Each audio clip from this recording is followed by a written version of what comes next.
What's going on, baseball fans? We're here. May started yesterday, and a lot of teams like to turn the page when there's a new month, and we're going to see how some of those teams did. Some of those teams didn't do so well, and yeah, we had, I believe, 15 games. I didn't actually count, but I don't think any teams were off. It's Saturday, and I don't think there were any postponements. But before we jump into the box scores and stuff, please go down there, smash that like button, hit that subscription button. The channel's growing slowly but surely, and I'm just hoping to help build this community. So if you guys along the way ever have anything that you want to add, because it's so hard to follow 30 teams every single day, every game, every pitch. So we're just doing pretty much an overview of the game. So anything, a little tidbit that you can throw in there really helps the channel out, and we can get the discussion going. But let's start things off. I had the Jays there, but shouldn't, because they're not the first game of the day, and I like to go in chronological order. So we're going to start with the Nationals 7, Marlins 2, and Patrick Corbin picking up his first win of the season, and the Nationals coming out, this is one of those teams that it's May, it's time to turn the page, and they pick up a big win in a big way against a team they really need to. If they're going to continue to compete in this division, the Marlins are going to be that team that everyone expects to kind of finish last in this division, probably a step below everyone else, so they need to pick up those wins. Gomez hits his second home run of the season. Aguilar for the Marlins, he's up to 6, so he's up hitting the ball pretty well for him. Corbin, 7 innings pitched, 2 earned runs, 4 Ks. Campbell on the other side, 3.2. He gets the loss, and yeah, it's a good step for the Nationals, getting things going. Their lineup still waiting on Juan Soto to come back. Maybe I think he's in the injury updates later in this episode. Next up, Yankees 6, Tigers 4. And the Yankees going back to it. They got a couple home runs in this one. Oh, that's incorrect. They had 0 home runs. Do not acknowledge that. I was looking at the Tigers. Tigers had Candero hit his second home run. Goodrum hit his 4th. Chapman comes in with an awesome save in this, and Tyon tallies his first victory in exactly 2 years. Wow, I guess when you're part of the Pirates, it's a big deal. So he's 1-2 now, 5 innings pitched, 8 Ks. Turnbull, 5 innings pitched, 4 earned runs. And the Yankees really knock him out in the 6th, I guess. He went in and out for the 6th and knocked them around a little bit there. So the Yankees are taking care of business, and the Tigers are clearly 8-2 winning now. Clearly probably the worst team in the league. Saw a stat on Chapman about his ERA, strikeouts, all that stuff. Very, very guy, killing it. Royals 11, Twins 3. And after the Twins smash the Royals come back and they do the smashing. We're going to go down on Danny Duffy, now 4-1 on the season, 7 innings pitched, 1 earned run. He's having an amazing start for them. 0.6 ERA so far. Lights out. Shoemaker, complete opposite. 3.1, 8 earned runs. And this is turning out to be a rough signing so far for the Twins. He's not been very consistent. He's been anything but good, really, for them so far. Home runs, Kilroff hits his 3rd. Cruz is now up to 8 on the season as well. Whit Merrifield hits his 5th. M. Taylor his 2nd. And Salvador Perez now up to 7, which might put him in the lead or tied for the lead for catcher. So keep an eye on that. But Salvador Perez, after his signing at the beginning of the year, is killing it. Absolutely killing it. Same division, White Sox 7, Indians 3. A little bit of a bounce back here after the Indians won the game before. So a lot of splits, a lot of tightness in this division so far. Lance Lynn, he's back. 5 innings pitched, 3 earned runs. He only went 68 pitches, so I guess giving him a short leash in possibly. Also, yeah, I don't know. Don't know what else. McKenzie, 2 innings pitched and 5 earned runs.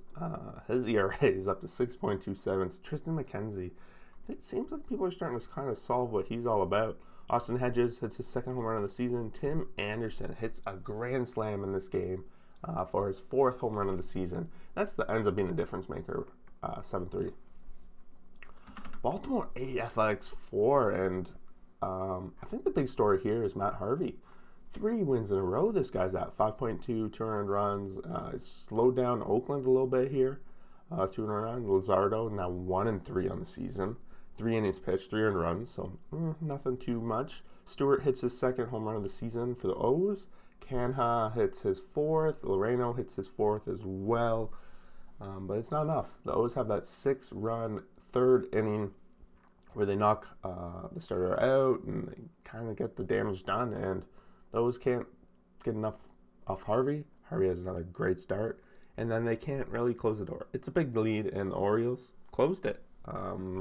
Interestingly enough, they didn't go to that combo that we were looking at the other day for the bullpen. So the bullpen did give up a few runs, but I'm not going to hold it against them because they're not using their core bullpen.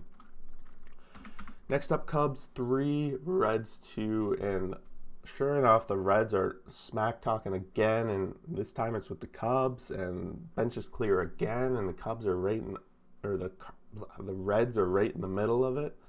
They're really stirring it up with this division, really, after that Cardinals thing and that. No home runs in this game. It's Castillo, really his best start, and it's only 3 earned runs, so it's 5.1, 5 Ks, and Davies 4, 1 earned run. So the bullpen comes in for the Cubs, and this is Kimbrel coming in, getting his 5th save, still looking for that first earned run of the season, and it was very close in this game. Bottom of the 9th, bases got loaded with Castellanos up to bat. Couldn't have asked for a better matchup, and that's really why we watch baseball, for those crazy matchups. But Castellanos grounds out and ends the game, and Kimbrel picks up his 5th save. Astros 3, Rays 1. Astros had a 3-run first inning, and that was basically it. And then Tampa Bay had a 1-run 9th inning. Not a lot of action in between. Tampa's really needs to figure out how to score. Their pitching's been great, but their scoring has not been able to support them. I can see here that they kind of tried to switch around the lineup a little bit. At least Arizino was pushed down to 4th. I think he was batting a little higher. Correct me if I'm wrong, if anyone sees. But yeah, Urquidy, 7 innings pitched, 5 Ks. So these starters for Houston have been really good. And Josh Fleming, 6.3. It's been a good start. He's 2.18, and this goes to show how Tampa's going. His ERA is so low, but he's 1-3. Reminds me of some teams in the past. Next up, Mets 5, Phillies 4. And this is there's been a lot of splits over the Friday-Saturday games, and this is just another case of that. Mets got out to a quick 4-0 lead, and then the Phillies, they chopped away at it, and they tied it up by the end of the 6th.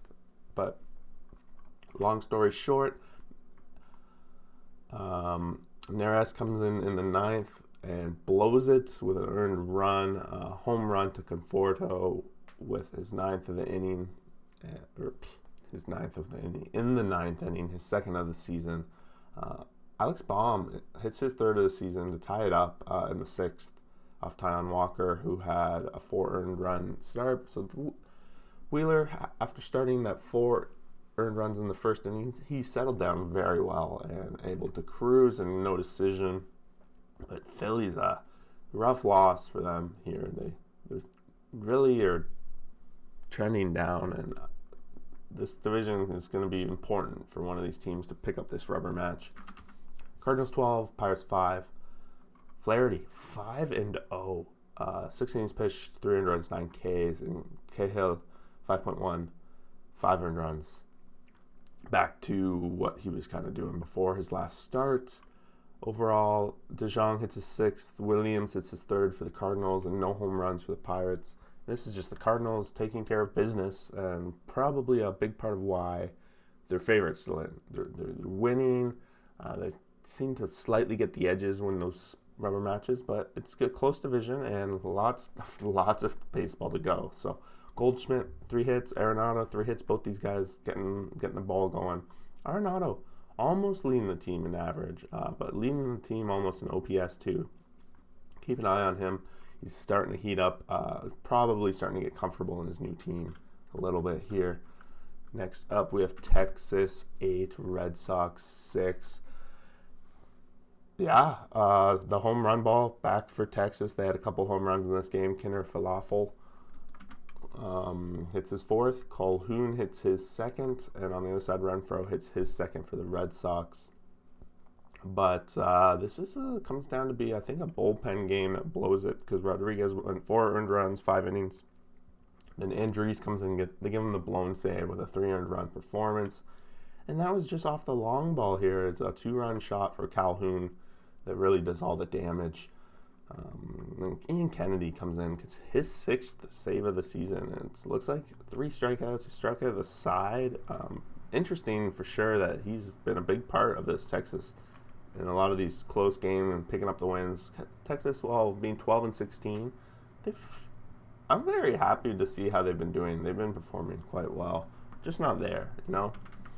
Next up, huge matchup. Brewers, wow, oh my God, they're on their road to sweeping these Dodgers. They pick up a big win, 6-5, and this one went to extras, 2-2. So kind of back to what the playoffs were like. Such close games between these two. Very low scoring in this. The score doesn't do justice. It was a low scoring game.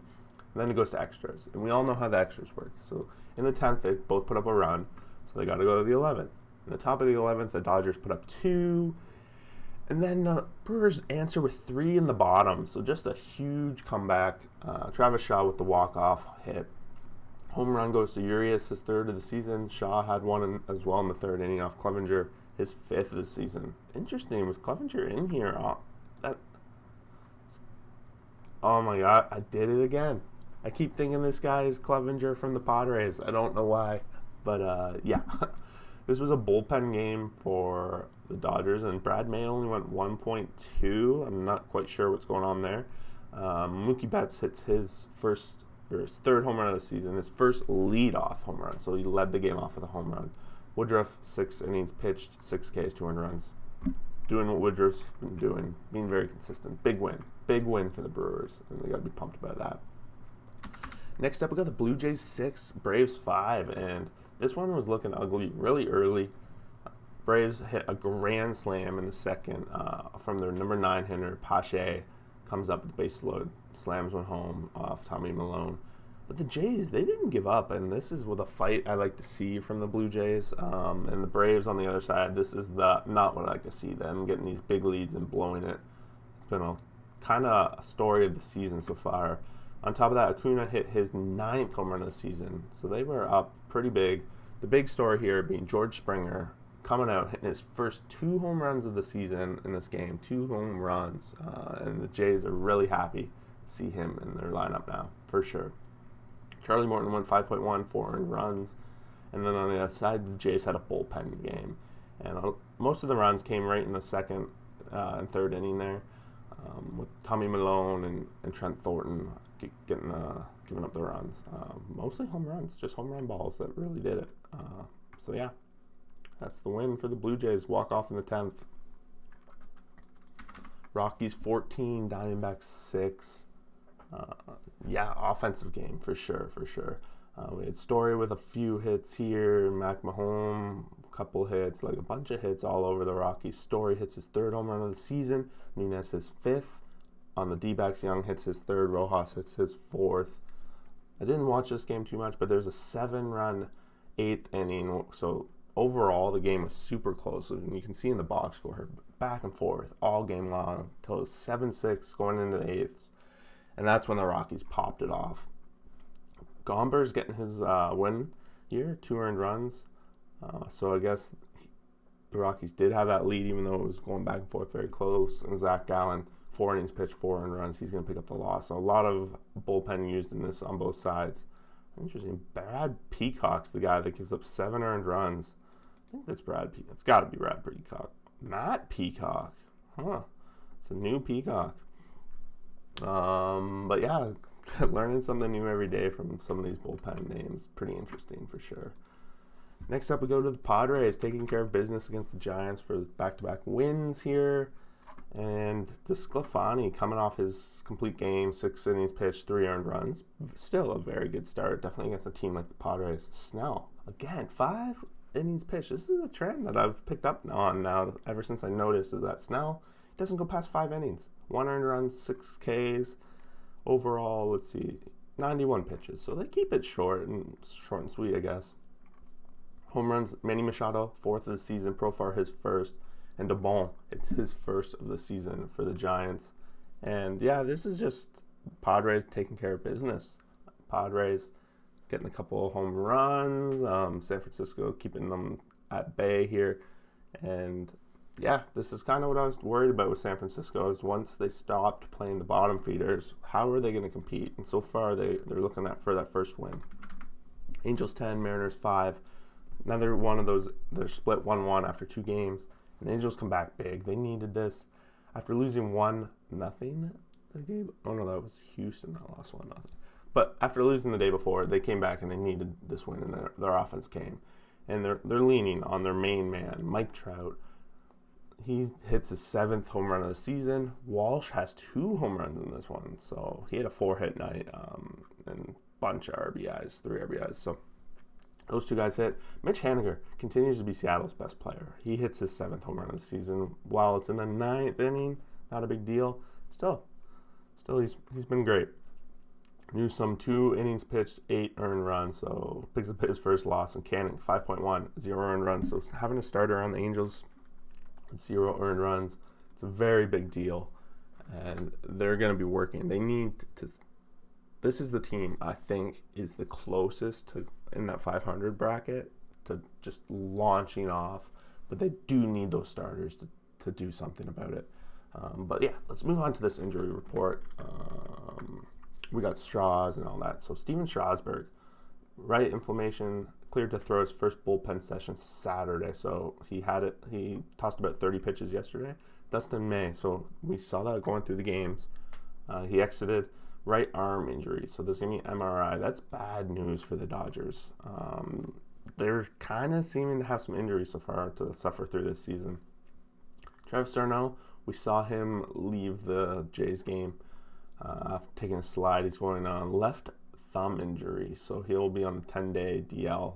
That's a big hit to the Braves offense. Darren O'Day, Zach Britton, Yankees. So the Yankees placed O'Day on the injured list. Other injury, we got Britton is going to have recovery from surgery. 15 pitches from the mound on Friday, so he'll be back soon, which is big news. And Severino is recovery from Tommy John is pitched 2 simulated innings. So both those guys are back, which is the last thing anyone in the AL East needs is the Yankees to get some of their guys back in the bullpen. Realmuto and Bryce Harper. Didi Gregorius, he returned to the lineup, but the club held out Realmuto and Harper, so they both missed the game. I didn't even notice that looking at the box score. That's rough. It doesn't sound like they're out for a long time, but Wilson Contreras was not in the Cubs lineup against the Reds. It just felt sore, so not a big deal there. Matt Olson, he continues to deal with swelling in the left eye after hitting a ball off the left screen that ricocheted back and hit him during batting practice. Wow, you don't hear that every day. Sano is eligible to come back, but Twins are just holding off rushing him back, so not a big deal. Navarez went under 10-day DL. This is for the Brewers. Strained hamstring. Yelich and Kane are both nearing their return. So Lorenzo Cain's making his comeback soon. Wow, this Mets write-up is long. We had Stroman exited the game. That's rough. Carrasco, he has a torn right hamstring. Ouch. Continues to make progress, throwing 5. So he's up to simulated games. So I didn't even really notice that Carrasco was out. I guess now that it's mentioned that we haven't seen him in a long time, so it makes sense. Cole Calhoun for the D-backs out 6 to 8 weeks to remove a split hamstring tendon. Brady Singer, he left Friday, left heel contusion after being hit by that pitch. Considered day today, so that's great. The rookie, they're calling him a rookie? That's weird. Crawford left Friday's game against Padres. We talked about that. Left calf to the pit. Took a pitch to the left calf. Replaced. No update there. So that's basically it, guys. Thanks for watching. Long video for your Sunday morning. So watch out for the power rankings. They'll be coming out tomorrow. Updated after all the games today. So hope everyone enjoys their Sunday. We'll talk to you in the next video.